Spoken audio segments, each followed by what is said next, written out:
الحمد لله نحمده ونستعينه ونستغفره ونؤمن به ونتوكل عليه ونعوذ بالله من شرور أنفسنا ومن سيئات أعمالنا. من يهده الله فلا مضل له ومن يضلله فلا هادي له، ونشهد أن لا إله إلا الله وحده لا شريك له، ونشهد أن سيدنا وسندنا وحبيبنا وحبيب ربنا وطبيب قلوبنا وأولانا ومولانا محمدا عبده ورسوله، أرسله إلى الخلق بالحق بشيرا ونذيرا وداعيا إلى الله بإذنه وسراجا وقمرا منيرا. أما بعد، فقد قال الله سبحانه وتعالى في كلامه المجيد والفرقان الحميد: أعوذ بالله من الشيطان الرجيم. بسم الله الرحمن الرحيم. وقضى ربك ألا تعبدوا إلا إياه وبالوالدين إحسانا إما يبلغن عندك الكبر أحدهما أو كلاهما فلا تقل لهما أف ولا تنهرهما وقل لهما قولا كريما واخفض لهما جناح الذل من الرحمة وقل رب ارحمهما كما ربياني صغيرا. وقال صاحب القرآن صلى الله عليه وسلم: رضا الله في رضا الوالدين وسخط الله في سخط الوالدين، أو كما قال النبي صلى الله عليه وسلم. صدق الله مولانا العظيم وصدق رسوله النبي الأمي الكريم، ونحن على ذلك لمن الشاهدين والشاكرين، والحمد لله رب العالمين. وقال تعالى: إن الله وملائكته يصلون على النبي يا أيها الذين آمنوا صلوا عليه وسلموا تسليما. اللهم صل على محمد وعلى آل محمد كما صليت على إبراهيم وعلى آل إبراهيم إنك حميد مجيد.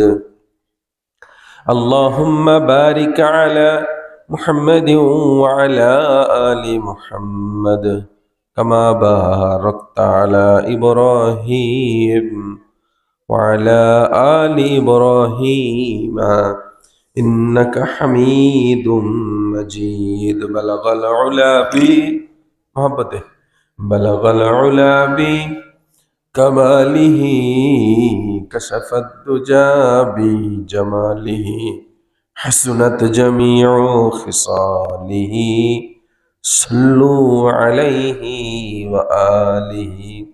रहे मेरे मस्कन हवाली काबा बने मेरे मदफन दियारे मदीना। बलगल उला बिकमालिही कशफत दुजा बिही जमालिही हसनत जमीउ खिसालिही सल्लु अलैहि व आलिही। हम तो माइल बकरम है कोई साइल ही नहीं, राह दिखलाए कसे राह रबे मंजिल ही नहीं। बलगल उला बिकमालिही कशफत दुजा बि जमालिही हसनत जमीउ खिसालिही सल्लू अलैहि व आलिही। यहाँ हम सब मुसाफिर है, वही आखिर ठिकाना, कोई आगे रवाना है, कोई पीछे रवाना। बलगल उला बिकमालिही कशफत दुजा बि जमालिही हसनत जमीउ खिसालिही सल्लू अलैहि व आलिही।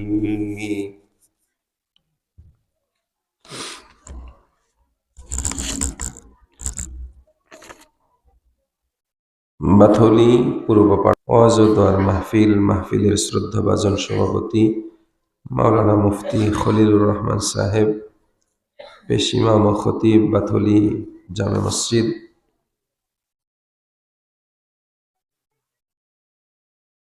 মাহফিলের উপস্থিত হযরত বুজুর্গ উলামা ইকরাম, বিভিন্ন এলাকা থেকে আগত সম্মানিত সুধী, পর্দার অন্তরালে মা ও বোনেরা, সর্বপ্রথম সেই মহান প্রভুর শুকরিয়া আদায় করি যিনি আপনাকে আমাকে আজকের এই মুহূর্ত পর্যন্ত এতটুকু সুস্থ সবল রেখে, যতটুকু সুস্থ হলে বয়ানের মজলিসে অংশগ্রহণের সুযোগ হয় এতটুকু সুস্থতা দান করে দ্বীনি মজলিসে আসবার বসবার কিছু সময় ব্যয় করবার সুযোগ দিলেন। সেই মহান প্রভুর প্রতি অন্তঃস্থল থেকে কালিমাত শুকর, জবান খুলে ভক্তি সহকারে সমস্বরে উচ্চ কণ্ঠে আলহামদুলিল্লাহ। সবাই যদি আওয়াজ করে বলি তাহলে ইনশাল্লাহ আরো জোরে আওয়াজ হবে আশা করি। সবাই বলি আলহামদুলিল্লাহ। হয়তো খুতবার তেলাওয়াত শুনে এবং কিছু আন্দাজ করতে পেরেছেন যে আমার গলাটা একটু ঠান্ডার কারণে বসে গেছে। তারপরেও যদি আপনারা দোয়া করেন, আল্লাহ তাআলার রহমত যদি শামিল হাল হয়, কিছু কথা আপনাদের সামনে আরজ করার তৌফিক হবে ইনশাআল্লাহ। এজন্য খাস করে দোয়া করেন আল্লাহ তাআলা যেন এতটুকু উপকারী কথা বলার সুযোগ দেন যতটুকু কথা আপনার জন্য প্রয়োজন। আল্লাহ তাআলা এই কথাগুলি যেন ইখলাসের সাথে উপস্থাপনের তৌফিক দান করেন, আমিন। আয়োজকদের পক্ষ থেকে বলা হয়েছে, হুজুর পিতামাতা উদ্দেশ্যেই যেহেতু আয়োজন, পিতামাতার খেদমত সম্পর্কে কিছু কথা, আনুষঙ্গিক আরো কিছু কথা বললে ভালো হয়। আমার আগের আলোচকও পিতামাতার খেদমত প্লাস পর্দা আরো কিছু আনুষঙ্গিক বিষয়ে কথা বলেছেন। একই আলোচনা বারবার শুনলে বিরক্ত আসে, তবে যদি দিলের ভিতরে আগ্রহ থাকে, কোরআন হাদিসের আলোচনা তাদের জন্য বিরক্ত হয় না, বরং একই আলোচনা বারবার শুনলে আরো ভালো লাগে, আমলের স্পৃহা তৈরি হয়। এই জন্য আনুষঙ্গিক কিছু বিষয় আলোচনার ভিতরে তো থাকবেই, মূল আলোচনা বিষয় তাহলে কি? পিতামাতার খেদমত সম্পর্কেই কিছু কথা। এই জন্য আমরা খেয়াল করব। আমি আপনাদের পাশের গ্রামে কিছুদিন আগে আলোচনা করতে এসেছিলাম। গত বছর 2-3টা মাহফিল এখানে আপনাদের এখানে করে গেছি। হয়তো পুরাতন কোনো শ্রোতা থাকতে পারেন, বিশেষ করে আমার আব্দুল্লাহ ভাই, মহব্বতের মানুষ। আলোচনার ধাঁচ এক এক সময় এক এক রকম হয়। আজকে গলাটা তেমন সুন্দর না, ওজোর খাহি করে বলতে পারতাম যে না আমি খুব অসুস্থ, আসবো না, কিন্তু না, এটা কোনো মুমিনের সিফত হতে পারে না। বলে মুমিন হয় বলা হয় তাকে ইদা ওয়াদা ওয়াফা, যে আল কারিম ইদা ওয়াদা ওয়াফা। সম্ভ্রান্ত ব্যক্তির সিফত হলো ওয়াদা দিলে ওয়াদা রক্ষা করে, ওয়াদা দিলে ওয়াদা রক্ষা করে। ওয়াদা রক্ষার জন্য এসেছি, আল্লাহ তাআলা ওয়াদাটাকে যেন পরিপূর্ণ রক্ষা করার তৌফিক দান করেন, আমিন। পিতামাতার খিদমত, এই পিতামাতার খেদমতটা আমরা এই বিষয়ে আলোচনা শুনবো। আলোচনা কোথায় থেকে শুনবো, কিভাবে শুনবো, এই বিষয়ে ইনশাআল্লাহ বলবো। তার আগে আমরা কিছু জিকির করি, আর পিছনে কিছু ভাই দাঁড়ানো আছে, তাদের জন্য আমরা জায়গা করে দিই। একটু আমরা সামনের দিকে আগে আগে বসি। লা ইলাহা ইল্লাল্লাহ, লা ইলাহা ইল্লাল্লাহ। যারা পিছনে দাঁড়ানো আছেন বসে পড়েন ইনশাআল্লাহ। সামনে ফাঁকা জায়গাগুলি আমরা ফিল আপ করে বসবো ইনশাআল্লাহ। আল্লাহ তাআলা তৌফিক দান করেন, আমিন। শীত মোটামুটি ভালোই, এজন্য শীতের ভিতরে চাপাচাপি করে বসলে ক্ষতি হবে না ইনশাআল্লাহ, ভালোই লাগবে। এজন্য আমরা জায়গাগুলি ফিল আপ করে বসার চেষ্টা করি। আল্লাহ পাক কবুল করেন, আমিন। লা ইলাহা ইল্লাল্লাহ, লা ইলাহা ইল্লাল্লাহ। যার দিলে আছে রে আল্লাহর ভয়, জিকির করে সে নিরালায়। আহার নিদ্রা ভালো লাগে না, আহার নিদ্রা ভালো লাগে না, ভালো লাগে ইল্লাল্লাহ, লা ইলাহা ইল্লাল্লাহ, লা ইলাহা ইল্লাল্লাহ, লা ইলাহা ইল্লাল্লাহ, লা ইলাহা ইল্লাল্লাহু মুহাম্মাদুর রাসূলুল্লাহ সাল্লাল্লাহু আলাইহি ওয়াসাল্লাম। পিতামাতার খেদমত, আমরা এ ব্যাপারে কয়েকটা বিষয় সম্পর্কে জানব। পিতামাতার খেদমত সম্পর্কে আল্লাহ তাআলা আমাদেরকে কি নির্দেশনা দিয়েছেন, বিশ্বনবী সাল্লাল্লাহু আলাইহি ওয়াসাল্লামের জন্য কি ফর্মুলা রেখেছেন, বুজুর্গানে দ্বীন আইম্মে মুজতাহিদিনের যুগে পিতামাতার খেদমত সম্পর্কে ওনারা কি বলেছেন, পিতামাতার খেদমত করে কারা সফলতার মুখ দেখেছেন, পিতামাতার খেদমত করে কারা ব্যর্থতার গ্লানি নিয়ে দুনিয়া ছেড়েছেন, এ বিষয়ে কয়েকটা ঘটনা ইনশাআল্লাহ আপনাদের সামনে আলোচনার চেষ্টা করব। ওমা তাওফীক ইল্লা বিল্লাহ, আলাইহি তাওয়াক্কালতু ওয়া ইলাইহি উনীব। পিতামাতার খেদমত সম্পর্কে মহান প্রভু সূরা বনী ইসরাঈলের ভিতরে সুস্পষ্ট ঘোষণা করেন, আমাদের জন্য সুস্পষ্ট সিদ্ধান্ত গ্রহণ করেন, এবং সিদ্ধান্তের স্বীয় সিদ্ধান্তের কথা আমাদের দ্ব্যর্থহীন কণ্ঠে আমাদের জন্য আল্লাহর নবী কর্তৃক কোরআনুল কারীমের ভিতরে আমাদের জন্য বলে দিয়েছেন। কি সেই বাণী? ওয়াকাযা রাব্বুক, তোমার প্রভু তোমার জন্য সিদ্ধান্ত গ্রহণ করেছেন, আল্লাহ তা'বুদু ইল্লা ইয়্যাহ, তিনি ছাড়া আর কারো ইবাদত করা যাবে না। ওয়াবিল ওয়ালিদাইনি ইহসানা, আর পিতামাতার সাথে সুন্দর আচরণ করতে হবে।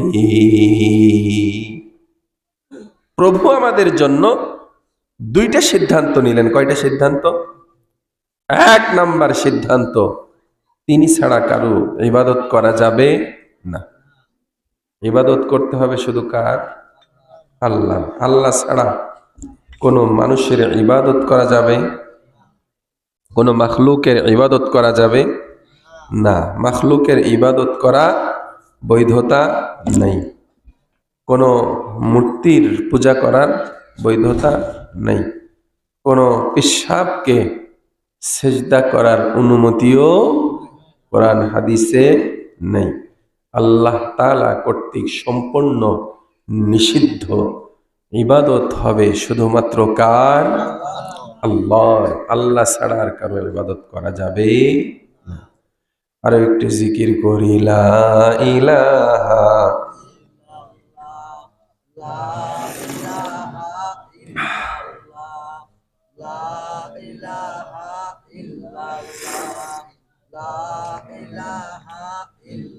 লা ইলাহা ইল্লাল্লাহ।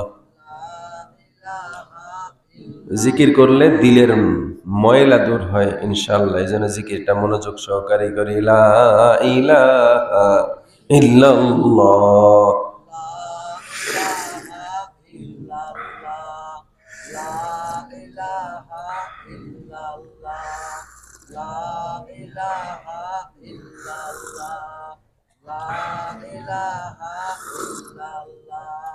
লা ইলাহা ইল্লাল্লাহ, লা ইলাহা ইল্লাল্লাহ, মুহাম্মাদুর রাসূলুল্লাহ সাল্লাল্লাহু আলাইহি ওয়াসাল্লাম। আল্লাহ তাআলা আমাদের জন্য সিদ্ধান্ত নিলেন দুইটা, তিনি ছাড়ার কারো ইবাদত করা যাবে না, পিতামাতার খেদমত করতে হবে। বলে আল্লাহ তাআলা আমাদের জন্য সিদ্ধান্ত নিবেন কেন? কি বলেন? আমরা স্বাধীন দেশের স্বাধীন নাগরিক, আমাদের সিদ্ধান্ত আমরা গ্রহণ করব। আমাদের ব্যাপারে সিদ্ধান্ত নেওয়ার আল্লাহকে, নাউজুবিল্লাহি মিন যালিক। এরকম প্রশ্ন যদি কারোর ভিতরে আসে, বুঝতে হবে তার ঈমানে কমতি আছে। কথা বলে ঠিক কিনা? বলে আল্লাহ তাআলাই তো আমাদের জন্য সিদ্ধান্ত নিবেন, তার কারণ হলো আল্লাহ তাআলার অসংখ্য অগণিত নিয়ামতের ভিতরে আমরা ডুবে আছি। কথা বলেন ঠিক কিনা? আল্লাহ তাআলার নিয়ামত কি কি আমরা ভোগ করতেছি? আল্লাহ তাআলার সবচাইতে বড় নিয়ামত আমরা যেটা ভোগ করতেছি, আল্লাহ তাআলা আমাদেরকে আশরাফুল মাখলুকাত হিসেবে দুনিয়াতে পাঠাইছেন। কথা বলে ঠিক কিনা? আমার কথা যদি না বুঝেন তাহলে উত্তর দিবেন না, আর যদি বুঝেন তাহলে একটু উত্তর দিবেন। আমরা সৃষ্টির সেরা জীব। এই যে সৃষ্টির সেরা জীব, এটা কি আমরা আল্লাহর কাছে দরখাস্ত করে পেরেছি, নাকি আল্লাহ তাআলা নিজেই অনুগ্রহ করে আমাদেরকে দান করেছেন? আল্লাহ তাআলা নিজেই আমাদেরকে দান করেছেন। আল্লাহ তাআলা চাইলে আমাকে আপনাকে জিন বানাতে পারতেন, চাইলে আমাকে আপনাকে কুকুর ও শৃগাল হিসেবে পাঠাতে পারতেন, চাইলে আমাকে আপনাকে গরু ছাগল মহিষ ভেড়া হিসেবেও দুনিয়াতে পাঠাতে পারতেন। কথা বলেন ঠিক কিনা? আল্লাহ আমাকে গরু বানান নাই, কুকুর বানান নাই, শৃগাল বানান নাই, নিজ অনুগ্রহ অনুকম্পায় আশরাফুল মাখলুকাত মানুষ হিসেবে পাঠাইছেন। বলে মানুষ হিসেবে পাঠানোর পরে মানুষ কয়েক ধরনের হয়। এক ধরনের মানুষ যারা আল্লাহর অস্তিত্বকেই স্বীকার করে না, এমন মানুষ আছে না নাই? তাদেরকে কি বলে? নাস্তিক। যারা আল্লাহকে স্রষ্টা হিসেবে স্বীকার করে না, যারা বলে আমরা প্রাকৃতিকভাবেই দুনিয়াতে এসেছি, প্রাকৃতিকভাবেই দুনিয়া থেকে বিদায় নেব, স্রষ্টা বলতে কেউ নাই, নাউজুবিল্লাহি মিন যালিক। বলে আর এক শ্রেণীর মানুষ হলো যারা ধর্ম মানে, আল্লাহ মানে, তবে ইসলাম মানে না।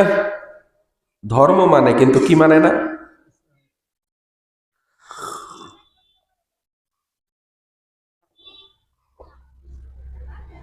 ধর্ম মানে ইসলাম মানে না, এরাও তো নাজাত পাবে। কি বলেন? নাজাত পাবে না এরা? যাক আলহামদুলিল্লাহ, একজন তো বলছে।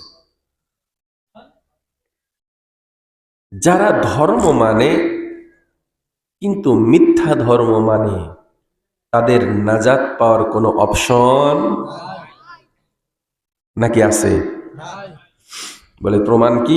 আল্লাহ তাআলা কোরআনের মধ্যে বলেন, ওয়ামাইয়াবতাগি গায়রাল ইসলামি দীনান ফালাই ইউকবালা মিনহু ইসলাম ছাড়া অন্য কোনো ধর্ম কেউ যদি মানে, বলে এটা কুশ্চিনকালেও তার থেকে গ্রহণ করা হবে না।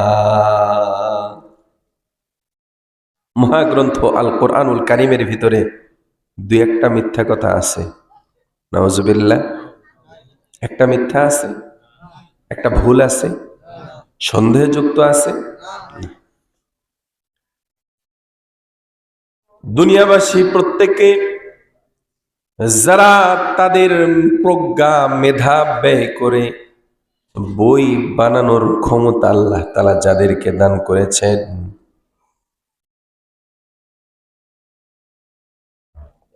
যারা সাহিত্যিক আছেন, তারা সাহিত্যের বই লেখেন। যারা ঔপন্যাসিক আছেন, তারা যুগশ্রেষ্ঠ উপন্যাস তারা লিপিবদ্ধ করেন। যারা যে লেখাপড়া ভালো পারেন সে লাইনের কিতাব তারা লেখেন, বই তারা লেখেন।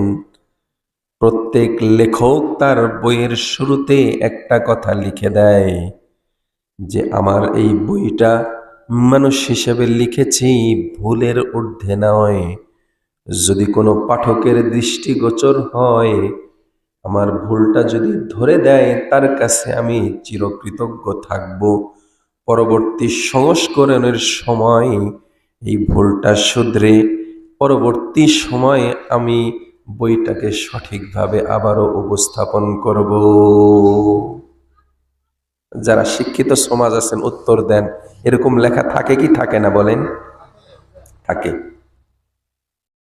মহাগ্রন্থ আল কোরআনুল কারীম এমন একটা কিতাব, যেই কিতাবটা নাজিল করে আল্লাহ তাআলা প্রথমেই ঘোষণা করলেন, যালিকাল কিতাব লা রাইবা ফীহি, বলে এটা এমন একটা কিতাব যেই কিতাবের মধ্যে কোনো প্রকার সন্দেহের অবকাশ নাই। সুবহানাল্লাহ। তাহলে যেই কিতাবের কোনো সন্দেহের অবকাশ নাই, সেই কিতাবে আল্লাহ তাআলা ঘোষণা করতেছেন ইসলাম ছাড়া অন্য কোন ধর্ম আল্লাহ তাআলার কাছে গ্রহণযোগ্য।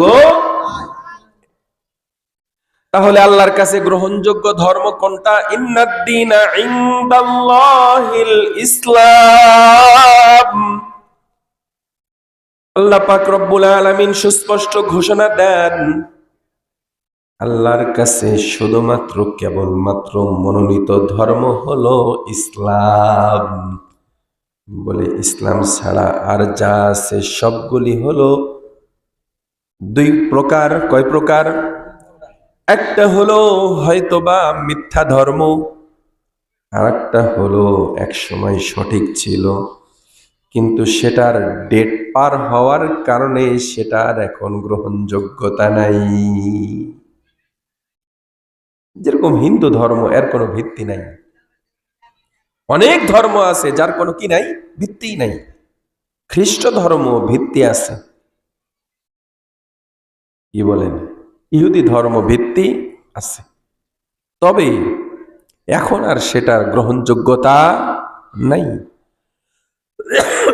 উদাহরণ দিলে খুব ভালো বুঝবেন। এই পাশেই তো বাথুলি বাজার, বাথুলি বাজারে ঔষধের দোকান আছে না? আছে নাকি? আচ্ছা, এই ঔষধের দোকানের ভিতরে ওষুধগুলো যে আছে, এই ওষুধগুলোর গায়ে এক্সপায়ার ডেট লেখা আছে নাকি সবগুলি ওষুধ একদম কিয়ামত পর্যন্ত ব্যবহার করা যাবে? ডেট আছে না? বলে ডেট যতদিন পর্যন্ত আছে ততদিন পর্যন্ত এই ওষুধ সেবন করলে অসুখ সারে। কি বলেন? সবার সারে না, যার আল্লাহ তাআলা নসিবে রেখেছে তার সারে। নাপা খাইলে জ্বর সারে, সবার সারে নাকি? না, যায় না। বলে জ্বর আরো বাড়ে, অ্যান্টিবায়োটিক খেতে হয়। তার মানে শুধু ওষুধের ভিতরে কোনো ক্ষমতা নাই, আসলে সারানোর মালিক আল্লাহ। তবে ঔষধের ভিতরেও যে অসুখ সারার গুণ আল্লাহ তাআলা দান করেছেন, বলে এটাকে আল্লাহ তাআলা একটা সময় নির্ধারণ করে দিয়েছে যে এতদিন পর্যন্ত খাইলে অসুখ সারবে, বলে ডেট যখন পার হয়ে গেছে, এই ওষুধটা যদি কেউ সেবন করে অসুখ সারবে নাকি কবরস্থানের রাস্তা তার জন্য সহজ হবে? কি বলেন? আমার কথা মনে বুঝেন নাই? ডেট পার হয়ে গেছে এমন ওষুধ যদি কেউ খায়, তার অসুখ সারবে না অসুখ আরো বাড়বে? বরং কবরস্থানে যাওয়ারও সম্ভাবনা আছে। আল্লাহ তাআলা সমস্ত নবীদেরকে পাঠাইছিলেন, রসূলদেরকে পাঠাইছিলেন নির্দিষ্ট সময়ের জন্য, নির্দিষ্ট এলাকার জন্য, নির্দিষ্ট জাতির জন্য। বলে আল্লাহ পাক রব্বুল আলামিন আমাকে আপনাকে যেই নবীর উম্মত হিসেবে পাঠাইছেন, আমার আর আপনার নবী উনি কোন নির্দিষ্ট এলাকার নবী নয়, উনি নির্দিষ্ট সময়ের নবী নন, উনি হলেন নবী আখিরুজ্জামান। ওনার পরে দুনিয়াতে নবী হিসাবে কেউ আসবেন না, বরং কিয়ামত পর্যন্ত উনি নবী থাকবেন। কথা বলেন ঠিক কিনা? আমার আপনার নবীর পরে নবী নাই। তাই তো গোলাম আহমদ কাদিয়ানী এবং তার অনুসারী যারা আছে কাদিয়ানী সম্প্রদায়, তারা আমার আপনার নবীকে মানে না।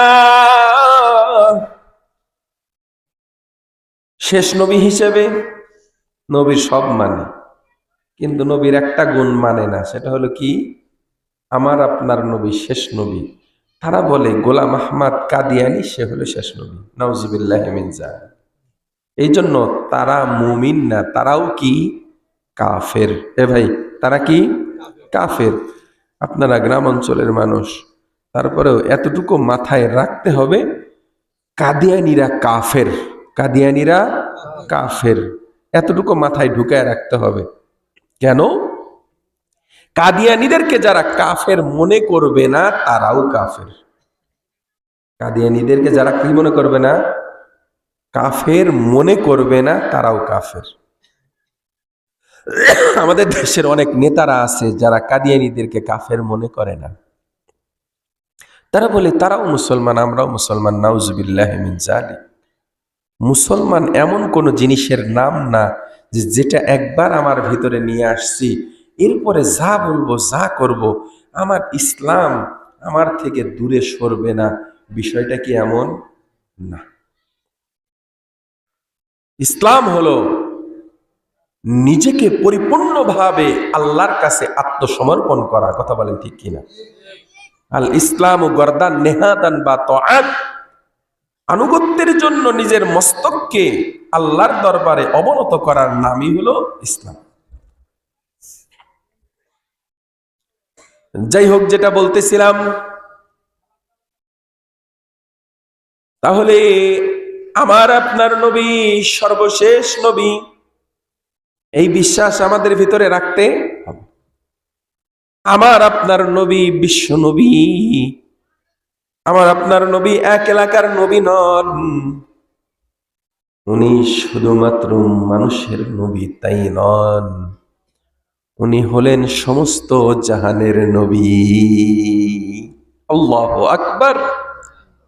জোরে বলেন না আল্লাহু আকবার। আমার আপনার নবী শুধুমাত্র উম্মতের নবী তাই নন, উনি নবীদেরও নবী। সুবহানাল্লাহ।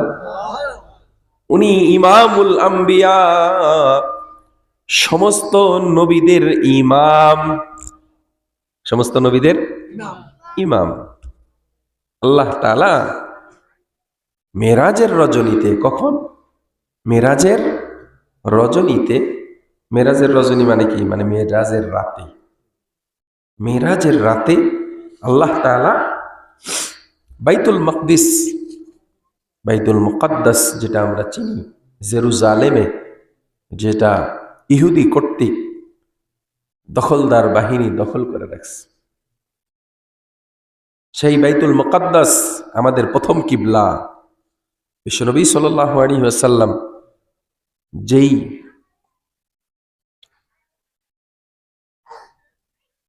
মসজিদের দিকে দাঁড়িয়ে নামাজ আদায় করতেন, আমরা এখন কোন দিকে নামাজ পড়ি? কাবা শরীফের দিকে না। আল্লাহর নবী সর্বপ্রথম কোন দিকে নামাজ পড়তেন? বাইতুল মুকাদ্দাসের দিকে নামাজ পড়তেন। হাজী সাহেবান কেউ যদি সামনে থাকেন তাহলে আপনারা জানবেন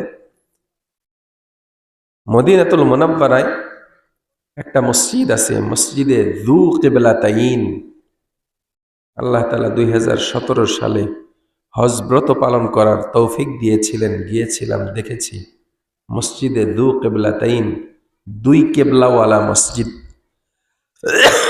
যেই মসজিদে নামাজরত অবস্থায় আল্লাহ তাআলা কর্তৃক বিশ্বনবীকে বলা হয়েছে যে এখন থেকে নিয়ে মসজিদে নববী, মসজিদে হারামের দিকে ঘুরে আপনি নামাজ পড়বেন। ফাওয়াল্লি ওয়াজহাকা শাতরাল মসজিদিল হারাম, যে ও নবী আপনার চেহারা ফিরিয়ে দেন কোন দিকে? মসজিদে হারামের দিকে। এখন থেকে আপনার জন্য কিবলা মসজিদে হারাম। সেই প্রথম কিবলা বাইতুল মাকদিসে মেরাজের রজনীতে আল্লাহ তাআলা সমস্ত নবীদেরকে সমাবেশ ঘটাইছেন। সুবহানাল্লাহ। হযরত আদম আলাইহিস সালাম থেকে শুরু করে হযরত ঈসা আলাইহিস সালাম পর্যন্ত সমস্ত নবীদেরকে আল্লাহ তাআলা বাইতুল মুকাদ্দাসে সমবেত করেছেন। জিবরাইল আলাইহিস সালাম কর্তৃক আজান হয়ে গেছে। কি দিয়ে দিয়েছেন? আজান। কথা বুঝে গেছে? এখন নামাজ কে পড়াবে? আল্লাহ পাক রব্বুল আলামিন হযরত ইব্রাহিম আলাইহিস সালাম, হযরত মুসা আলাইহিস সালাম, সাইয়্যিদিনা হযরত আদম আলাইহিস সালাম, জলিলুল কদর সব নবীরা ওখানে উপস্থিত। আল্লাহ পাক রব্বুল আলামিন ওখানে বিশ্বনবী সাল্লাল্লাহু আলাইহি ওয়াসাল্লামকে ইমামতির মুসাল্লায় দাঁড় করে দিলেন। সুবহানাল্লাহ। জিবরাইল আমিন বললেন, জান ইয়া রাসূলুল্লাহ, আজকে আপনার জন্যই এই সমাবেশটা আল্লাহ তাআলা ঘটাইছেন। ইমামুল আম্বিয়া হিসাবে আল্লাহর নবীকে সম্মানিত করা হলো। সুবহানাল্লাহি ওয়া বিহামদিহি। ওমা আরসালনাকা ইল্লা রাহমাতাল লিল আলামিন, শুধু উজুদাস রহমাতুল লিল আলামিন। মসজিদে ও শুধু হামারো ये জমিন, মসজিদে ও শুধু হামারো ये জমিন। আল্লাহর নবীর দুনিয়াতে থাকাটা এটা দুনিয়ার জন্য, সমস্ত জাহানের জন্য রহমত। সুবহানাল্লাহ। তার রহমতের একটা নিদর্শন হলো সমস্ত নবীদের ইবাদতের জন্য নির্ধারিত জায়গা ছিল। ইবাদতের জন্য কি ছিল? নির্ধারিত জায়গা ছিল। উম্মতের জন্য নির্ধারিত জায়গা ছিল। উম্মতে মুহাম্মাদির একটা ফ্যাসিলিটি, একটা সুযোগ হলো উম্মতে মুহাম্মাদির যেখানে নামাজের সময় হবে সেখানেই দাঁড়িয়ে নামাজ পড়লে নামাজ হয়ে যাবে। সুবহানাল্লাহ। মসজিদেও সুধামার ওই জমিন, সমস্ত জাহানটা উম্মতে মুহাম্মাদির জন্য আল্লাহ তাআলা মসজিদ হিসেবে নির্বাচন করে দিয়েছেন। সুবহানাল্লাহ। যাই হোক, মনে আছে তো আমরা এই যে অনেক পদের মানুষ, তার ভিতরে আল্লাহ তাআলা আমাদেরকে মুসলমানের ঘরে জন্ম দিয়েছেন। কথা বলেন ঠিক কিনা? আল্লাহ তাআলা আমাকে আপনাকে শ্রেষ্ঠ নবীর উম্মত হিসেবে প্রেরণ করেছেন। বলে শ্রেষ্ঠ নবী আপনি কি নিজে পকেট থেকে বলেন? হুজুর না, নিজের পকেট থেকে বলি না। আল্লাহ পাক রব্বুল আলামিন কোরআনে হাকিমের ভিতরে সুস্পষ্ট ঘোষণা করেন, কুনতুম খায়রা উম্মাতিন ও আমার বান্দারা, নবী আখিরুজ্জামানের উম্মত যারা, তোমরা খুব কান খুলে শুনে নাও। কুনতুম খায়রা উম্মাতিন,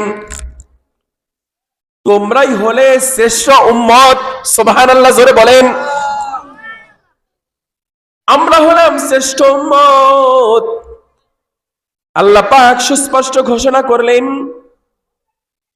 এই শ্রেষ্ঠত্বের কারণ আল্লাহ তাআলা দুইটা বলেছেন। এই শ্রেষ্ঠত্ব অর্জন করতে হলে দুইটা গুণ আমার আপনার ভিতরে থাকতে হবে। তা'মুরুনা বিল মারুফ ওয়া তানহাউনা আনিল মুনকার, উখরিজাত লিন-নাস, বলে মানুষের কল্যাণে ঘর থেকে বের হতে হবে, মানুষকে নেক কাজের দিকে আহ্বান করতে হবে, গুনাহের কাজ থেকে বাঁচানোর চেষ্টা করতে হবে। নেক কাজের দিকে মানুষকে কি করতে হবে? আহ্বান করতে হবে। গুনাহের কাজ হতে থাকলে সেখানটাকে পরিবর্তনের ফিকির করতে হবে। ঠিক আছে না ইনশাল্লাহ? রাজি আছি তো ইনশাল্লাহ? নিকামল হলে সেখানে আমরা অংশগ্রহণ করতে কম চাই। আচ্ছা বলেন, যদি এখানে একটা গানের আয়োজন হতো, আল্লাহ না করুক, মানুষ কি এতগুলি হতো না আরো বেশি হতো? অনেক বেশি হতো, জায়গায় দেওয়া যেত না। তাহলে আমি আর আপনি কি শ্রেষ্ঠ উম্মত হইলা? শ্রেষ্ঠ উম্মতের তো গুণাবলী কোরআন বলতেছে, নেক কাজের দিকে মানুষকে আহ্বান করবে, নেক কাজে শরীক বেশি থাকবে। গান আয়োজন করা, কনসার্ট করা, এটা কি নেক কাজ? গুনাহের কাজ। ওয়া তানহাউনা আনিল মুনকার, গুনার কাজ থেকে মানুষকে বিরত রাখার চেষ্টা করবে। হাদিসের মধ্যে আল্লাহর নবী বলেন, ও আমার উম্মতেরা, আমি রসুলের পক্ষ থেকে তুমি উম্মত হিসেবে একটা দায়িত্ব দিলাম। ইযা রাআ মিনকুম আমরান মুনকারান ফালইউগাইয়িরহু বিয়াদিহি, যদি আমি দুনিয়া থেকে চলে যাওয়ার পরে তোমার সামনে কোনো শরীয়ত বিরোধী কাজ হয়, গুনাহের কাজ হয়, তোমার যদি সামর্থ্য থাকে হাত দ্বারা প্রতিহত করে, বন্ধ করে ওখানে ভালো কাজ চালু করা, তাহলে তোমার প্রথম দায়িত্ব হলো তুমি তোমার ক্ষমতার প্রয়োগ করে, বল প্রয়োগ করে ওই গুনাহের কাজ বন্ধ করে দিয়ে নেক কাজ চালু করে দাও। ফাইন লাম ইয়াস্তাতি ফাবিলিসানি, যদি এতটুকু সামর্থ্যবান না হও, যদি জবান দিয়ে প্রতিবাদের ক্ষমতা থাকে, তাহলে জবান দিয়ে এটা বন্ধ করে দাও। জবান দিয়ে বন্ধ করে সেখানে নেক কাজ চালু করে দাও। বলে জবান দিয়ে বলারও ক্ষমতা নাই। ফাইন লাম ইয়াস্তাতি ফাবিকলবি, তাহলে দিল থেকে এই খারাপ কাজটাকে ঘৃণা করো, ঘৃণা করে এটাকে বন্ধ করে দেওয়ার ফিকির করো। কি বলতেছেন? দিল দিয়ে কি করতে হবে? ঘৃণা করে এখানে নেকামল জারি করার ফিকির অন্তরে আনতে হবে। বলে যদি এটা তোমার ভিতরে হয়, যালিকা আযআফুল ঈমান, এই 3 নাম্বার পজিশনে যদি তুমি থাকো, তাহলে এটা হলো ঈমানের সর্বনিম্ন দুর্বল পথ। বলে তোমার ভিতরে যদি গুনাহের কাজ হওয়ার পরেও দিলের ভিতরে এটার পরিবর্তনের আকাঙ্ক্ষা দিলের ভিতরে না আসে, তাহলে বুঝে নিবা তোমার ঈমানটা একদম লেজ হয়ে গেছে, তোমার ভিতরে ঈমানি পাওয়ারটা নিভে গেছে। তার কারণ হলো আমার খুব ঠান্ডা লাগছে, কিন্তু জ্বর আসে নাই, কারণ গায়ে হাত দিয়ে দেখতেছি জ্বর শরীরে নাই। আমার শরীরে কতটুকু জ্বর আছে এটা মাপার একটা ব্যবস্থা আছে না? নাম কি? থার্মোমিটার। থার্মোমিটার বগলে দিলে অথবা জিবার নিচে কিছু সময় রাখলে ডিজিটাল থার্মোমিটার ক্রিং ক্রিং করে আওয়াজ দিয়ে বলবে, এই হয়েছে, এবার দেখো, দেখবো আমার জ্বর কি পরিমাণ উঠছে। ডায়াবেটিস ঠাস করে একটা হাতের ভেতরেই দিয়ে হালকা একটু রক্ত বের হয়েছে, মেশিনের ভিতরে দিয়েছে, আপনার ডায়াবেটিস কত পয়েন্ট হয়েছে হাত দিলে দেখতে পাবেন। প্রেশার কত পয়েন্ট হয়েছে, 100/80 নাকি 120/80 না 140/100, এটা মাপলে বের হয় না। এখন তো ডিজিটাল, আগে তো এই যেরকম চিপে চিপে তারপর বের করতে হতো। ডিজিটালের ভিতরে আপনি দিবেন একটা চিপ, মানে টিপ দিবেন, সাথে সাথে আপনার চলে আসবে আপনার প্রেশারের পরিমাণটা কত। বলে প্রত্যেকটা জিনিস পরিমাপের মাধ্যম আছে না? আমার আপনার ইমানের কোয়ালিটি আল্লাহর নবী কয়টা বললেন? 3টা। একটা হলো নাম্বার 1, নাম্বার 2, নাম্বার 3। বলে কোয়ালিটি ছাড়াও ইমানওয়ালারা আছে যার ইমানটা লেজ হয়ে গেছে, ইমান একবারে দুর্বল হয়ে গেছে। বলে ইমানটা আবার মাপবো কেমনে? এই মাপার যন্ত্র আছে? বলে হ্যাঁ আছে। আল্লাহু আকবার বলেন। আমাদের সবার ঘরে কি থার্মোমিটার আছে? কথা বলেন না কেন? জোরে বলেন। সবার ঘরে থার্মোমিটার আছে? সবার ঘরে প্রেশার মাপার যন্ত্র আছে? সবার ঘরে ডায়াবেটিস মাপার যন্ত্র আছে? নাই। আল্লাহ আল্লাহ। বলে ইমান মাপার যন্ত্র আল্লাহ তাআলা সবার ঘরে না, প্রত্যেকটা মানুষকে দান করেছেন। আল্লাহু আকবার। জোরে বলেন না আল্লাহু আকবার। ইমান মাপতে হবে, এটা সবার জন্য জরুরি। বলে এই জন্য আপনার ইমান মাপার জন্য যদি এলাকা ভিত্তিক একজনের কাছে যন্ত্র দেওয়া হতো, ইমাম সাহেবের সাথে সম্পর্ক কি সবার সমান থাকে নাকি? কি বলেন? যদি ইমাম সাহেবকে দায়িত্ব দেওয়া হতো, সমাজের ভিতরে এমন কিছু লোক আছে যাদের প্রতি ইমাম সাহেবের মন মানসিকতা এমন, জোতা তিনি মনে না খায়, ও খালি আমার পিছে লেগে থাকে। কি বলেন?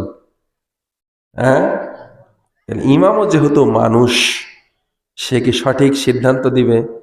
কি বলেন? যদি গ্রামের মোড়লের কাছে ইমান মাপার যন্ত্র দেওয়া হতো, তাহলে কি সে সঠিকভাবে দিত? না। বলে এই জন্য এই যন্ত্রটা আল্লাহ তাআলা সবাইকে দান করেছেন। সুবহানাল্লাহ। قال النبي صلى الله عليه وسلم إذا سرتك حسنتك وإذا ساءتك سيئتك فأنت مؤمن। ও আমার উম্মতেরা রে, তোমার দিলের ভিতরে নেকামল করার পরে যদি ভালো লাগে, গুনাহের কাজ করার পরে যদি দিলের ভিতরে খারাপ লাগে, নেকামল করলে ভালো লাগার পরিমাণটা যে পরিমাণ হবে, গুনাহের কাজ হয়ে যাওয়ার পরে দিলের ভিতরে ব্যথা লাগার পরিমাণটা যে পরিমাণ হবে, বলে তোমরা জেনে নাও, বলে তোমার ইমানের কোয়ালিটিটাও সেই পরিমাণ হবে। গুনাহের কাজ করার পরে দিলের ভিতরে ব্যথা লাগে না, বুঝতে হবে তোমার ইমানটা লেজ হয়ে গেছে। নেকামল করার পরে দিলের ভিতরে আনন্দ অনুভূত হয় না, বরং নেকামল করাটা অনেক সময় নিজের উপর কেমন যেন বিরক্ত হওয়া সত্ত্বেও মেনে নিতে হয়। বাবা হয়েছি, আমার সন্তানরা এখন সংসার চালায়, অবসরে চলে গেছে। সন্তানরা বলে দিছে, আব্বা তোমার চা পান যা লাগে সব আমরা দেব, তবে 5 ওয়াক্ত নামাজে কিন্তু মসজিদে যাওয়া লাগবে। বলে যদি নামাজে না যাই সন্তানরা আমাকে আর খরচ ঠিক মতো দিবে না, এলাকার লোকেরা খারাপ বলবে। মসজিদের সভাপতি হয়েছি, মসজিদের সেক্রেটারি হয়েছি, মসজিদের ক্যাশিয়ার হয়েছি, মসজিদের কমিটির অন্যতম সদস্য নির্বাচিত হয়েছি। আমি যদি নামাজ না পড়ি তাহলে লোকেরা খারাপ বলবে। আমার বাবা মারা গেল, মা মারা গেল, আমি যদি এখন নামাজে না যাই মানুষ বলবে কত বড় খারাপ, মা বাবা মারা গেছে তাও মসজিদে আসে না। আমি অনেক টাকার মালিক হয়েছি, আমি যদি যাকাত না দেই মানুষ আমাকে খারাপ বলবে। আমি যদি বড় একটা কুরবানি না দেই মানুষ আমাকে সমাজের ভিতরে হেয় প্রতিপন্ন করবে। এই সমস্ত নিয়তের কারণে যদি নেকামল আমার হয়, বলে এই নেকামল তো অন্তর থেকে হলো না, অন্তরের ভিতরে ভালো লাগা কাজ করলো না, বুঝতে হবে আমার ঈমানটা দুর্বল এবং লেস হয়ে গেছে। এই জন্য ঈমান মাপার যন্ত্র হলো নেকামল করার পরে আমার দিলের ভিতরে যেই পরিমাণ ভালো লাগবে, বলে ঈমানটা ওই দরজায় থাকবে। গুনাহের কাজ হয়ে যাওয়ার পরে দিলের ভিতরে যেই পরিমাণ আঘাত লাগবে, ব্যথা লাগবে, নিকামল একটা হঠাৎ করে ছুটে গেছে, যেই পরিমাণ আফসোস আমার তৈরি হবে, বুঝতে হবে আমার ঈমানটা ওই পর্যায়ে পৌঁছে গেছে। হযরত মুআবিয়া রাদিয়াল্লাহু তাআলা আনহু নাম শুনছেন? কে নাম শুনছেন? হাত তোলেন তো দেখি। আল্লাহু আকবার। আজকে শুনে নেন, সবাই আমার সাথে বলেন মুআবিয়া। হযরত মুআবিয়া রাদিয়াল্লাহু তাআলা আনহু, উনি একজন কাতেবে ওহী।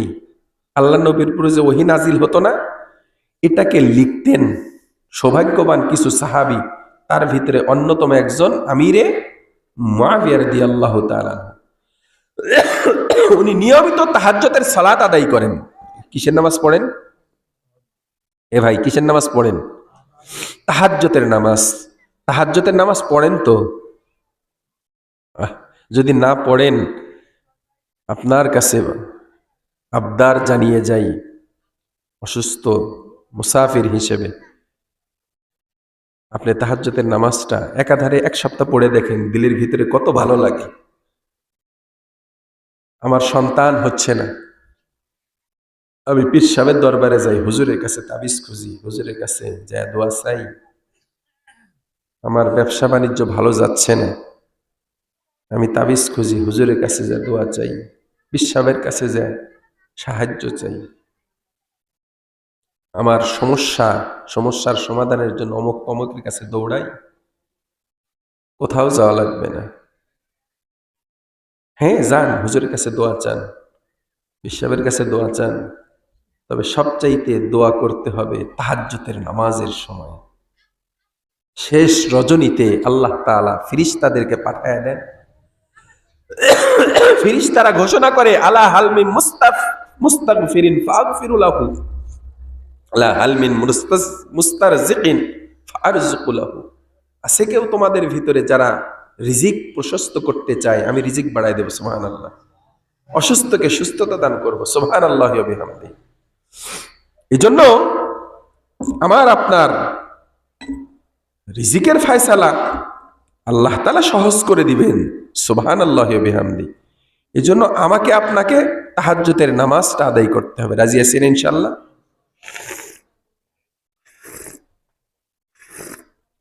হযরত মুআবিয়া রাদিয়াল্লাহু তাআলা আনহু উনি নিয়মিত তাহাজ্জুদ নামাজ আদায় করতেন। তাহাজ্জুদ কখনো কাজা যেত না। আচ্ছা, শয়তানের কাম কি বলেন তো দেখি? মানুষকে গুনাহের কাজের ভিতরে লাগায়া দেওয়া, বলে নেক কাজ থেকে মানুষকে বিরত রাখা, এটা তো শয়তানের কাজ। এই শয়তান কার কার মধ্যে আছে বলেন? বলে শয়তানের প্রকার ভেদ আছে। আল্লাহ তাআলা কোরআনে বলতেছেন শয়তানের প্রকার ভেদের ভিতরে অন্যতম শয়তান হলো মানুষ শয়তান, জিন শয়তান। সূরা নাস আমরা পারি না, অনেকেই তো পারি। কুল আউযু বিরাব্বিন নাস মালিকিন নাস ইলাহিন নাস মিন শাররিল ওয়াসওয়াসিল খান্নাস আল্লাযী ওয়াসওয়িসু ফি সুদুরিন নাস মিনাল জিন্নাতি ওয়ান নাস। বলে মানুষ শয়তান, জিন শয়তান থেকে পানা। মানুষের ভিতরে অনেকে শয়তান আছে, মানুষের ভিতরে কি আছে? শয়তান আছে। বলে মানুষের ভিতরে শয়তান কারা? শয়তানের মূল গুণ কি বললাম, সিফত কি? শয়তানের দুইটা গুণ, খারাপ গুণ আর কি, ভালো গুণ তো না। একটা হলো মানুষকে কি করবে?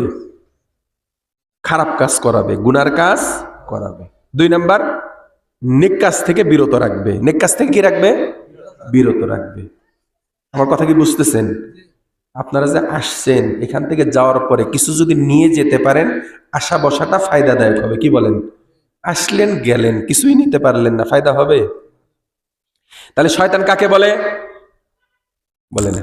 1 নাম্বার গুণ হলো গুনার কাজ করাবে, 2 নাম্বার হলো নেক কাজ থেকে বিরত রাখবে। এক সময় শয়তান মানুষের আকৃতিতেও আসতো। তো হযরত মুআবিয়া রাদিয়াল্লাহু তাআলা আনহু ঘুমায় আছেন, তাহাজ্জুদের সময় উঠতে পারতেছেন না।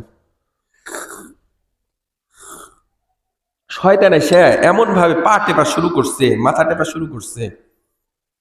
কঠিন ঘুমে নিমজ্জিত হয়ে মসজিদের মিনার থেকে মুয়াজ্জিনের আজান কানে ভেসে আসছে, আসসালাতু খায়রুম মিনান নাওম। এখন কি আর তাহাজ্জুদ নামাজের সময় আছে? নাই, তাহাজ্জুদের সময় পার হয়ে গেছে। আমিরে মুআবিয়া রাদিয়াল্লাহু তাআলা আনহু সারাদিন কান্না করতেছে, আল্লাহ না জানি কোন অপরাধ করলাম, যেই অপরাধের কারণে শেষ রাত্রের সেজদার নিয়ামত তুমি আমার থেকে ছিনিয়ে নিলা। कबूल हो के ना हो फिर भी एक नियामत है, वो सिजदा जिसे तेरे उस्तान से नस्ब है। আল্লাহ রে কলি আল্লাহকে সম্বোধন করে বলে, আল্লাহ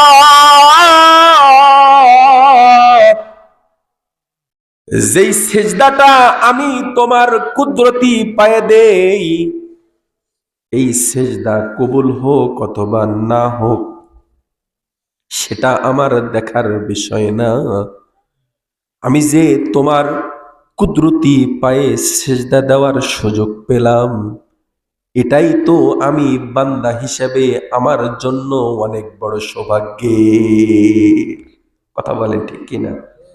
আমার আপনার মতো নালায়েকের সেজদা যে আল্লাহর কুদরতি পায়ে দেওয়ার সুযোগ দিচ্ছেন, এটাই তো আমার আপনার জন্য সৌভাগ্যের বিষয়। কথা বলেন ঠিক কিনা?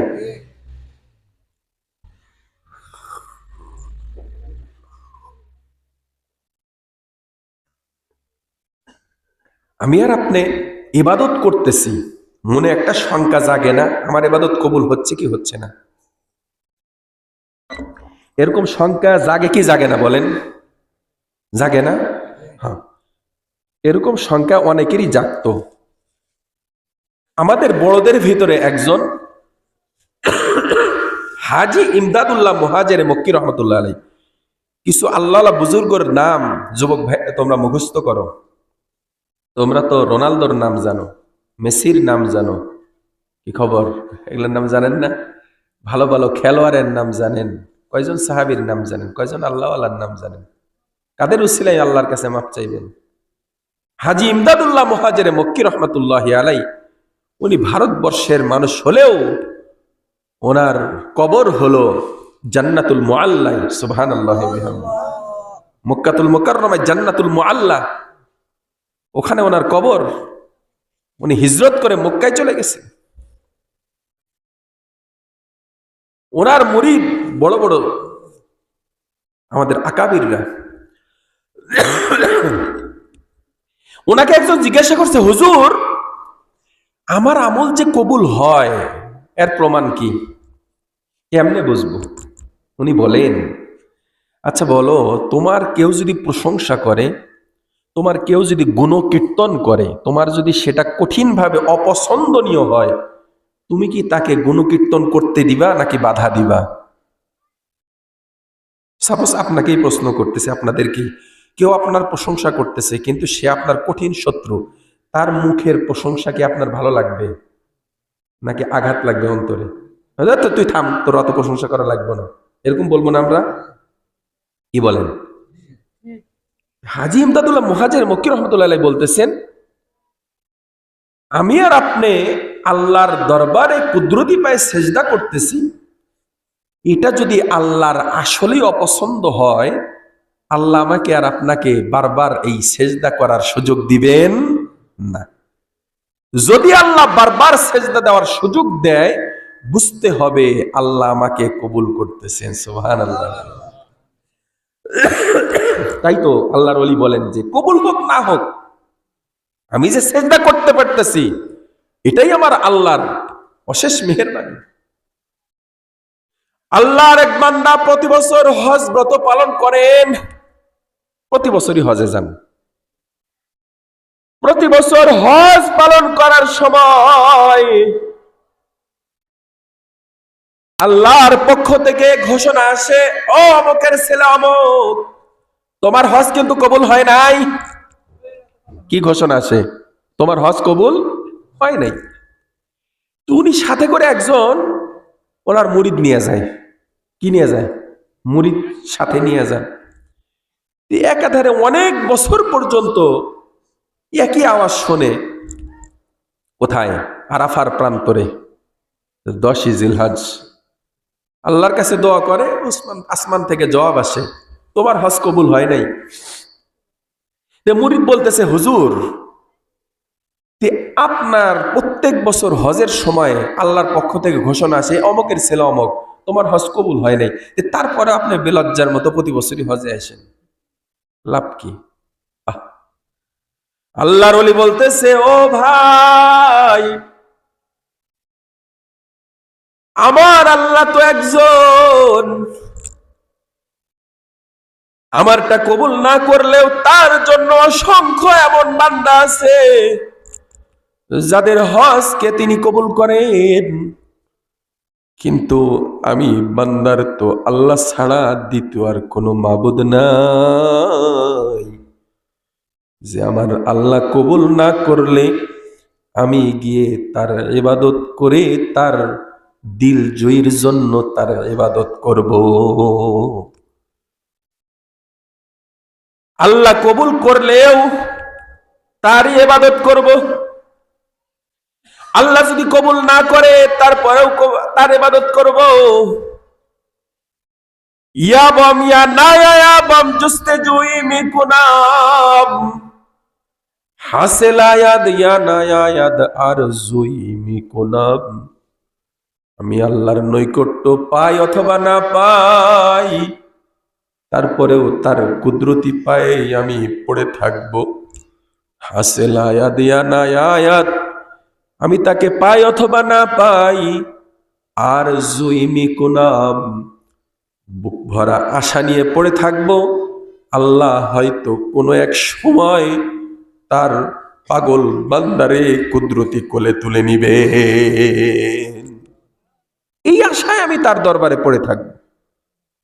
এই কথা বলতে দেরি আসমানের মালিক আসমান থেকে আওয়াজ পাঠাইছেন, ও আল্লাহর বান্দা, তুমি যেহেতু আমি আল্লাহর প্রতি এত বেশি ভরসা করো, আমি আল্লাহ তোমার এবছরের হজ কবুল করলাম, প্রতি জিন্দেগীর সব আমল কবুল করে নিলাম। সুবহানাল্লাহি ওয়া বিহামদিহি। তো হযরত মুয়াবিয়া রাদিয়াল্লাহু তাআলা আনহু উনি তাহাজ্জুদ পড়তে পারে নাই, সকাল থেকে কান্না শুরু করে দিয়েছে, আল্লাহ কি অপরাধ করলাম, আমার তাহাজ্জুদের সেজদা আর আপনি আমার থেকে আজকে নিলেন না, বিষয়টা কি, আমাকে মাফ করে দেন আল্লাহ। সারাদিন কান্না করছে, সারাদিন আর অন্য কোনো কাজে যায় নাই, অন্য কোনো কাজে যান নাই, খালি কান্না করতেছেন সারাদিন। পরের দিন যখন তাহাজ্জুদের সময় হয়ে গেছে, এইবার কে যেন দেখে পা টিপতেছে আর বলতেছে, ভাই তাড়াতাড়ি ওঠেন, তাহাজ্জুদের সময় হয়ে গেছে।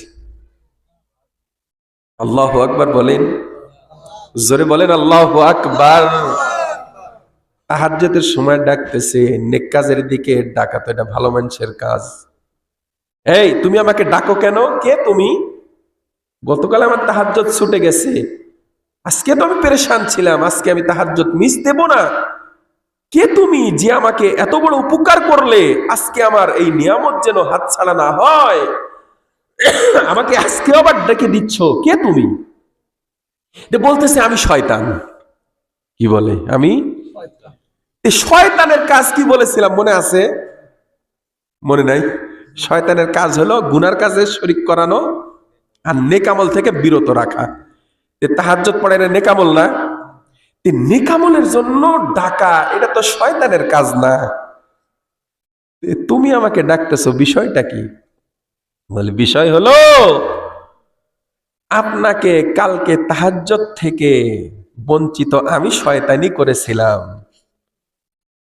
কিন্তু সারাদিন যখন আপনি আফসোস করেছেন, অতীত জিন্দেগিতে সারা জীবন তাহাজ্জুদ পড়ে যেই পরিমাণ মর্যাদাশীল আপনি আল্লাহর দরবারে হয়েছিলেন, এক রাত তাহাজ্জুদ মিস করায়া সারা দিনের আফসোসের কারণে আল্লাহ তাআলা আপনার মর্যাদা তার চাইতেও বাড়ায় দিয়েছেন। সুবহানাল্লাহ।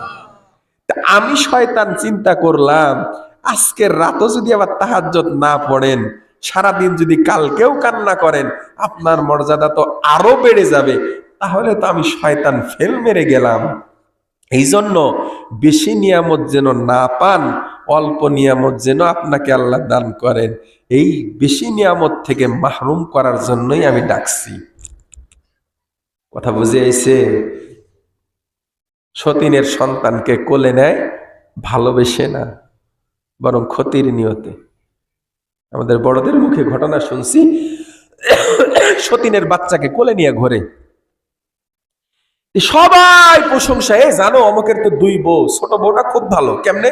বড় বউয়ের সন্তানকে মাটিতে ফেলায় না, সারাদিন কোলে নিয়ে ঘোরে। মেয়েদের ভিতরে অনেক ঘনিষ্ঠ বান্ধবী থাকে না? ঘনিষ্ঠ বান্ধবী জিজ্ঞাসা করছে, বান্ধবী কি খবর, আসলেই কি তুমি ভালোবেসে এরকম করো? আরে দুরু না, আমার সন্তানকে মাটিতে রাখি ও যেন আরো শক্তিশালী হয়, আর সতীনের ছেলেরে কোলে রাখি যেন আতুর হয়, নিজে হাঁটা চলাফেরা করতে না পারে। কথাটা বুঝে আইছে? শত্রু যদি ভালোবাসে, বুঝবেন এর ভিতরেও কোনো খারাপই আছে। যাই হোক, যেটা বলতেছিলাম, আমার আপনার জন্ম আল্লাহ তাআলা দিয়েছেন আখিরি নবীর উম্মত করে। এটা অনেক বড় নিয়ামত। এই নিয়ামতটা আমার ভিতরে রাখতে হলে আমার 2টা গুণ থাকতে হবে। কয়টা গুণ? 1 নাম্বার গুণ হলো নেক কাজ নিজেও করতে হবে, মানুষদেরকে আহ্বান করতে হবে। গুনার কাজ থেকে নিজেও বাঁচতে হবে, নিজের পরিবার পরিজন আহলে ইয়ালকেও বাঁচাতে হবে। ও আনফুসাকুম ওয়া আহলিকুম নারা, নিজেও জাহান্নামের আগুন থেকে বাঁচো, অন্যদেরকেও বাঁচাও, আহালকেও বাঁচাও। রাজি আছি তো ইনশাআল্লাহ? যাই হোক, যেটা বলতেছিলাম, এতগুলি নিয়ামত যিনি আল্লাহ দান করলেন, তাহলে সেই আল্লাহর সিদ্ধান্ত মানা আমার আপনার দায়িত্ব না? কি বলেন? মনে আছে তো? আল্লাহ আমার আপনার জন্য ফায়সালা করছেন, বলে আল্লাহর ফায়সালা মানবো কেন? এই মনে যদি প্রশ্ন আসে, আমার আপনার জন্য জবাব হলো, না চাইতেই আল্লাহ আমাদেরকে আশরাফুল মাখলুকাত মানুষ বানাইছেন, না চাইতেই ঈমান আমাকে দান করেছেন, না চাইতেই শ্রেষ্ঠ উম্মত হিসেবে আল্লাহ তাআলা দুনিয়াতে আসার সুযোগ দিয়েছেন, না চাইতেই আল্লাহ তাআলা 2টা সুস্থ হাত দিয়েছেন, না চাইতেই সুস্থ 2টা চোখ দান করেছেন, না চাইতেই একটা নাক দিয়েছেন, না চাইতেই সুস্থ মস্তিষ্ক দান করেছেন, না চাইতেই চলার মতো 2টা পা দিয়েছেন, না চাইতেই সুস্থ একটা বডি আমাকে আপনাকে দান করেছেন। যে আল্লাহ এতগুলি নিয়ামত দান করলেন, মানুষের সৃষ্টিগত স্বভাব হলো আল ইনসানু আব্দুল ইহসান, মানুষ হলো ইহসানের গোলাম। দয়া যদি কেউ করে মানুষ তার গোলাম হয়ে যায়। কি বলেন? আপনাকে একজন 10,000 টাকা দিয়েছে, 5,000 টাকা দিয়েছে, কোনো উপকার করেছে, সে যদি কৃতজ্ঞশীল হয়, আপনার এই কৃতজ্ঞতা সে জীবনে ভুলবে না। তাহলে মানুষের কৃতজ্ঞতা যদি রক্ষা করতে পারি, আল্লাহ আমাকে এতগুলো নিয়ামত দান করলেন, তার গোলাম আমাকে হতে হবে না? অবশ্যই হতে হবে। এই জন্য আল্লাহর হুকুম আমার মানা দায়িত্ব। কথা বুঝতে পারছি? এত কথা বলার উদ্দেশ্য হলো আল্লাহর হুকুম আমাদেরকে মানতে হবে। তাহলে আল্লাহ কি করলেন? আমার আপনার জন্য সিদ্ধান্ত গ্রহণ করলেন, আল্লাহ তাবুদু ইল্লা ইয়াহ, তিনি ছাড়া কারো ইবাদত করা যাবে না। ওয়াবিল ওয়ালিদাইনি ইহসানা, মা বাবার সাথে ভালো আচরণ করতে হবে। কেমনে ভালো আচরণ করব? আল্লাহ তাআলা বলেন, মা ইয়াবলুগান্না ইনদাকাল কিবারা আহাদুহুমা আও কিলাহুমা ফালা তাকুল লাহুমা উফফিন ওয়ালা তানহারহুমা। আল্লাহ তাআলা আমাদের জন্য ঘোষণা করেন, সিদ্ধান্ত দেন, তোমার মা বাবা থেকে দুজন অথবা কোনো একজন যদি বার্ধক্য বয়সে তোমার কাছে উপনীত হয়, তাদের কোন আচরণে কষ্ট পেয়ে তুমি আহ উহ বলো না, বিরক্ত প্রকাশ করো না। তার মানে তুমি তাদেরকে কষ্ট দিয়ে তাদের মুখ থেকে আহ উহ বের করা তো দূরের কথা, তাদের আচরণে কষ্ট পেয়ে তুমি আহ উহ বলতে পারবে না। তাহলে কেমনে বলবো? তাদের সাথে কথা কেমনে হবে? আল্লাহ তাআলা বলেন, ওয়াকুল্লাহুমা কওলান কারীমা, তাদের সাথে তুমি ভালোবাসা দিয়ে দরদ ভরা কণ্ঠে সুন্দরভাবে কথা বলবে। তাহলে মা বাবাকে ধমক দেওয়া যাবে না, মা বাবার সাথে বিরক্ত প্রকাশ করা যাবে না, মা বাবার সাথে কথা বলতে হবে ভালোবাসা নিয়ে। রাজি আছেন ইনশাআল্লাহ? রাজি আছি তো ইনশাআল্লাহ? আল্লাহ তাআলা বলেন, ওয়াখফিজ লাহুমা জানাহাদ যুল্লি মিনার রাহমা। জানাহাদ যুল্লি মিনার রাহমা মানে হলো বিভিন্ন পাখি, আমরা সহজে বুঝবো, মুরগি, মুরগি তার বাচ্চাদেরকে দুই পাখার এরকম পাখাটা ছড়ায় তার পাখার নিচে জায়গা দেয় না? আল্লাহ তাআলা বলতেছেন, তুমি তোমার পাখাটাকে এরকম প্রশস্ত করে তোমার মা বাবাকে এই পাখার নিচে জায়গা দাও। সুবহানাল্লাহ। মানে মা বাবা যখন বৃদ্ধ হয়ে যায়, তারা ছোট সন্তানের মতো হয়, তাদেরকে এরকম ভালোবাসো। বাসবো তো ইনশাআল্লাহ? কার ঘরে মা বাবা আছে? বৃদ্ধ মা বাবা হাত তোলেন। আমার ঘরে মা বাবা আছে, বাবা আছে। কার কার আছে? আল্লাহ সৌভাগ্যবান সন্তানদেরকে মা বাবার দেখভাল করার তৌফিক দান করেন। আমি মা বাবাকে দেখভাল করবেন। মা বাবা অনেক বড় নিয়ামত। আল্লাহ তাআলা বললেন, তাহলে মা বাবাকে এরকম পাখার ভিতরে রাখার জন্য। আল্লাহ তাআলা আর একটা কথা বললেন, অকুর রব্বির হামহুমা, সবাই বলেন, অকুর রব্বির হামহুমা কামা রব্বায়ানি সগীরা। আল্লাহর কাছে দোয়া করব। কেমনে দোয়া করব? আল্লাহ সুন্দর করে শিখে দিচ্ছেন, ও আমার বান্দা, তুমি আমাকে ডাক দিয়ে বলো, রব্বির হামহুমা, ও আমার মালিক আল্লাহ, আপনি আমার মা বাবার উপর দয়া করেন। কামা রব্বায়ানি সগীরা, যেভাবে আমি বাল্যকালে শিশুকালে আমার মা বাবা আমাকে লালন পালন করেছিলেন। মা বাবা ছোটবেলায় কেমনে লালন পালন করেছিলেন, এটা জানার জন্য আমাকে অন্যের কাছে যাওয়া লাগবে না। আমি আমার গর্ভবতী স্ত্রীর দিকে যদি তাকাই, তাহলেই আমি অ্যান্সার পেয়ে যাব। আমার সন্তান যখন আমার বিবির গর্ভে, তখন থেকেই আমার দিলের ভিতরে আলাদা একটা ভালো লাগা কাজ করে। আমি এক্সাইটেড হয়ে থাকি, কখন আমার সন্তানটা ভূমিষ্ঠ হবে, তার চেহারাটা দেখে আমার দিলটা ভরে যাবে। কি বলেন? বাবারাই অবস্থায় থাকে, মারাও কোন অবস্থায় থাকে, এটা আমাদের বোঝার হয়তো সুযোগ হবে না, মৃত্যু পর্যন্ত হবে না। কেন?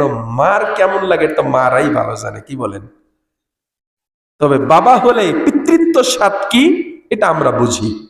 আল্লাহ যেহেতু আমাদেরকে সন্তান দান করেছেন, যারা মা হয়েছেন আপনারা বোঝেন আপনার মা আপনার জন্য কতটুকু এক্সাইটেড ছিল।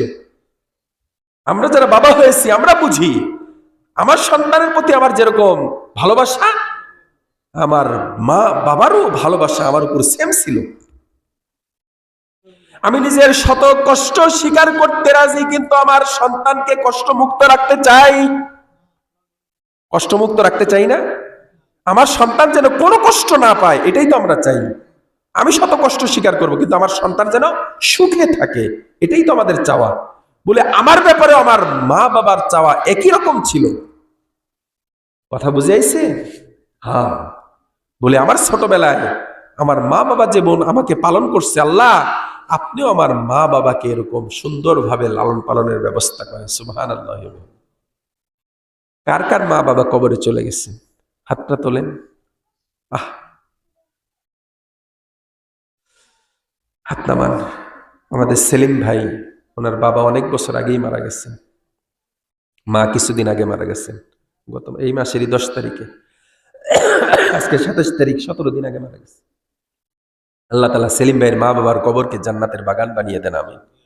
যাদের মা বাবা কবরে চলে গেছেন সবার কবরকে আল্লাহ জান্নাতের বাগান বানিয়ে দেন, আমিন। বলে হুজুর, যারা মা বাবা বেঁচে আছে তাদের তো খেদমত করার সুযোগ আছে, মারা গেছে তাদেরও খেদমত করা যাবে। হ্যাঁ, তাদেরও খেদমত করা যাবে। কেমনে?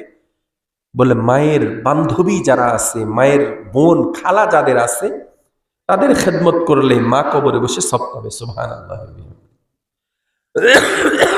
বাবা মারা গেছে, বাবার ভাই চাচা আছে না, তার খেদমত করলে সব পাওয়া যাবে। বলে চাচা নাই, বলে বাবার বন্ধু যারা আছে তাদের খেদমত করলেও বাবা কবরে বসে সব পাবে। এটা তো হলো। কিন্তু যদি কারো মা বাবা নাই, চাচাও নাই, খালাও নাই, বন্ধু মা বাবার বন্ধু বান্ধবী কেউ নাই, তাহলে কি করবেন? তাও বুদ্ধি আছে। মা বাবার জন্য ইসালে সব করবেন। কি করবেন? ইসালে সব করবেন। কিছু দান করে দিলেন। এই জজ মাহফিলের আয়োজন হয়েছে, এটার বিনিময়ে মা বাবা কবরে বসে সব পাবে। কবর আল্লাহ জান্নাতের বাগান বানিয়ে দিবেন, আমিন। ইযা মাতাল ইনসান ইনকাতা আনহু আমালুহু।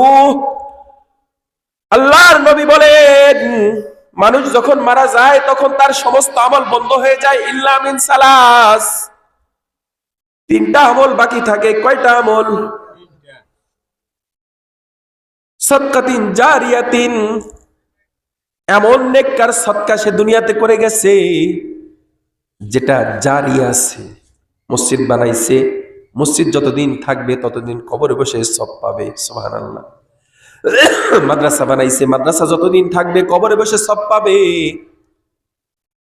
রাস্তার ভিতরে একটা গাছ লাগাইছে, গাছ যতদিন থাকবে ততদিন সব পাবে।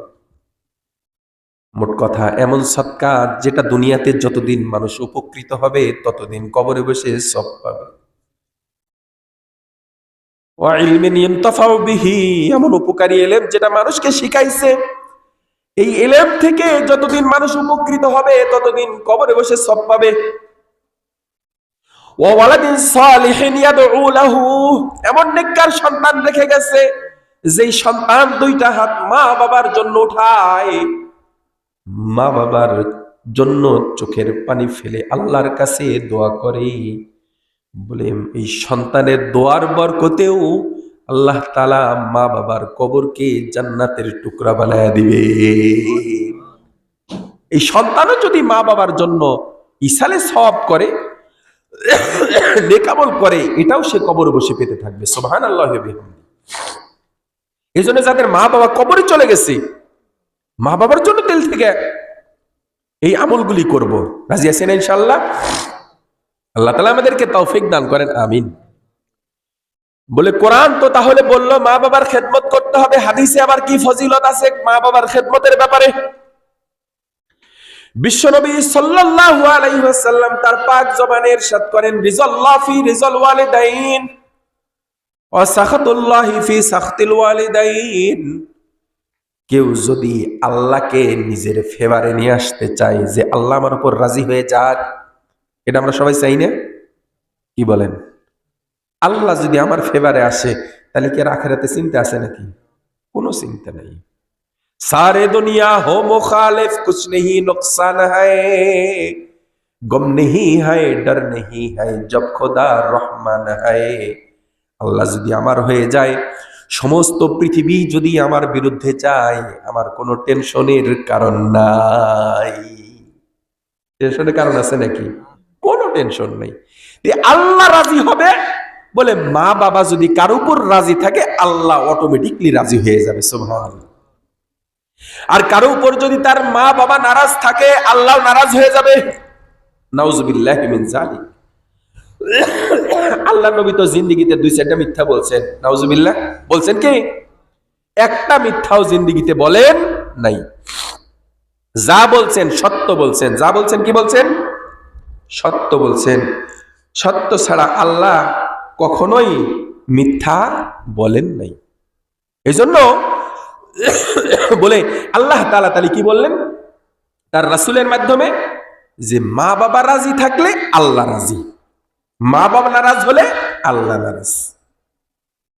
এই জন্য মা বাবাকে রাজি রাখার চেষ্টা করতে হবে। রাজি আছেন ইনশাআল্লাহ?